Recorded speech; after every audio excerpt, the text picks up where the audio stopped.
오늘 우리에게 주시는 하나님의 말씀은 마태복음 26장 36절에서 46절 말씀입니다. 마태복음 26장 36절에서 46절 말씀입니다. 제가 봉독해 드리겠습니다. 이에 예수께서 제자들과 함께 겟세마네라 하는 곳에 이르러 제자들에게 이르시되 내가 저기 가서 기도할 동안에 너희는 여기 앉아 있으라 하시고 베드로와 세베대의 두 아들을 데리고 가실새 고민하고 슬퍼하사 이에 말씀하시되 내 마음이 매우 고민하여 죽게 되었으니 너희는 여기 머물러 나와 함께 깨어 있으라 하시고 조금 나아가사 얼굴을 땅에 대시고 엎드려 기도하여 이르시되 내 아버지여 만일 할만하시거든 이 잔을 내게서 지나가게 하옵소서. 그러나 나의 원대로 마시옵고 아버지의 원대로 하옵소서 하시고 제자들에게 오사 그 자는 것을 보시고 베드로에게 말씀하시되 너희가 나와 함께 한 시간도 이렇게 깨어 있을 수 없더냐. 시험에 들지 않게 깨어 기도하라. 마음에는 원이로되 육신이 약하도다 하시고 다시 두 번째 나아가 기도하여 이르시되 내 아버지여 만일 내가 마시지 않고는 이 잔이 내게서 지나갈 수 없거든 아버지의 원대로 되기를 원하나이다 하시고 다시 오사 보신즉 그들이 자니 이는 그들의 눈이 피곤함일러라. 또 그들을 두시고 나아가 세 번째 같은 말씀으로 기도하신 후 이에 제자들에게 오사 이르시되 이제는 자고 쉬라. 보라 때가 가까이 왔으니 인자가 죄인의 손에 팔리느니라. 일어나라 함께 가자. 보라 나를 파는 자가 가까이 왔느니라. 아멘. 우리 믿는 사람들의 대다수가 자신의 삶에 기도가 더 많이 필요하다는 것에 동의할 것입니다. 하지만 정작 기도의 자리에 나아가지 못하는 사람들이 또한 대다수를 차지할 것입니다. 사랑하는 성도님들의 기도 생활은 어떻습니까? 여러분의 기도의 시간이 충분하지 못하다면 그 이유는 무엇 때문일까요? 오늘 본문에는 기도하지 못하는 제자들과 기도하시는 예수님의 모습이 극명하게 대조됩니다. 기도했던 예수님은 다가오는 시험 앞에 승리를 하였던 반면에 연약함에도 불구하고 기도하지 않았던 제자들은 넘어지고 맙니다. 기도가 성패를 가르는 중요한 기준이 되었던 것이죠. 기도란 것은 우리의 삶의 평생에 다가올 시험의 백신이자 또한 이 성패의 기준이 될 것입니다. 십자가 고난을 앞둔 예수님께서 제자들을 향하여서 예언의 말씀을 하십니다.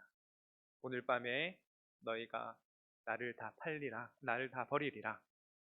그때 예수님의 말씀에 베드로와 제자들은 흥분하면서 반응합니다. 베드로는 모두 주를 버릴지라도 자신만큼은 절대로 버리지 않겠다라고 호언장담합니다. 예수님께서 베드로를 향하여서 3번 부인할 것을 말씀하시자 베드로는 내가 주와 함께 죽을지언정 주를 부인하지 않겠다라고 이야기합니다. 나머지 제자들도 동일하게 예수님께 모두 충성을 약속하지요. 하지만 베드로는 몇 시간이 채 지나가기도 전에 예수님을 부인했고 다른 제자들 또한 예수님을 버려두고 도망갔습니다. 그들이 이렇게 자신의 말과 다르게 행동했던 이유는 무엇입니까? 아마도 베드로와 제자들의 예수님을 향한 마음은 진심이었을 것입니다. 하지만 그들은 자신의 말대로 행동하지 못하였지요. 자신들의 생각과 행함은 전혀 다른 문제이기 때문에 그렇습니다. 목숨의 위협 앞에서 그리고 유혹의 함정 앞에서 제자들은 자신의 생각대로 자신의 말대로 행동하지 못했습니다. 제자들에게는 자신의 말과 생각대로 행할 수 있는 능력이 없었기 때문에 그렇습니다. 예수님께서는 시험에 들지 않게 깨어 기도하라 조언하셨지만 제자들은 기도하지 않았던 것입니다. 기도로 무장하지 않았기에 그들에게는 능력이 없었고 결국 시험에 빠지고 넘어지게 된 것입니다. 그렇게 기도하지 않고 실패했던 제자들과는 달리 예수님께서는 기도의 자리로 겸손히 나가셨습니다. 이 겟세마네는 예수님께서 평소에 기도하시던 장소였습니다. 평소에 기도하셨던 습관대로 이곳에 예수님께서는 하나님 앞으로 나아갔고 자신의 고민과 슬픔을 담은 이 특별한 기도를 올려드리게 됩니다. 그리고 자신의 솔직한 심정을 하나님께 토로하셨지요. 만일 할만하시거든 이 잔을 내게서 지나가게 하옵소서. 그러나 나의 원대로 마시옵고 아버지의 원대로 하옵소서. 예수님께서는 얼굴을 땅에 대시고 엎드려 간절히 기도하셨지만 그럼에도 정직한 기도를 하셨습니다. 그리고 마지막에는 복종의 기도를 하셨죠. 그렇게 간절히 3번 기도하신 후에 담담하게 자신에게 주어진 십자가의 길을 맞이하게 되셨습니다. 예수님께서는 제자들에게 시험에 들지 않게 깨어 기도하라 말씀하셨습니다. 그러함에도 불구하고 기도하지 못했던 제자들은 부끄러운 실패를 맞이하게 되었습니다. 하지만 간절한 기도를 마치신 예수님께서는 자신에게 주어진 시험을 담담하게 맞이하셨죠. 기도라는 것은 앞서 말씀드렸듯이 다가올 시험을 위한 가장 훌륭한 백신이 되는 줄 믿습니다. 기도할 때 시험을 능히 감당할 수 있게 되는 것이죠.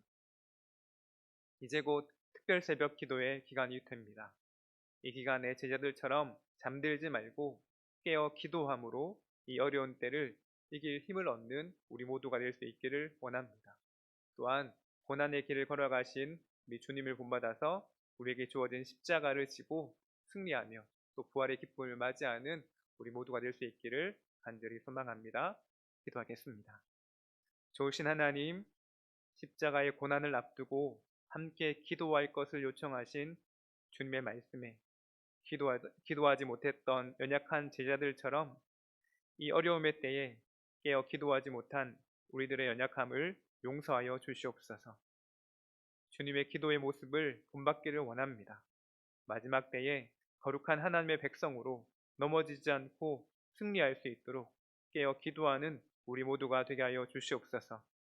특별히 돌아오는 고난주간 특별 새벽 기도회로 많은 성도들이 깨어 함께 기도함으로 부활의 기쁨을 맞이하며 주님께 영광 돌릴 수 있도록 주님 함께하여 주시옵소서. 감사드리며 예수님의 이름으로 기도드리옵나이다. 아멘.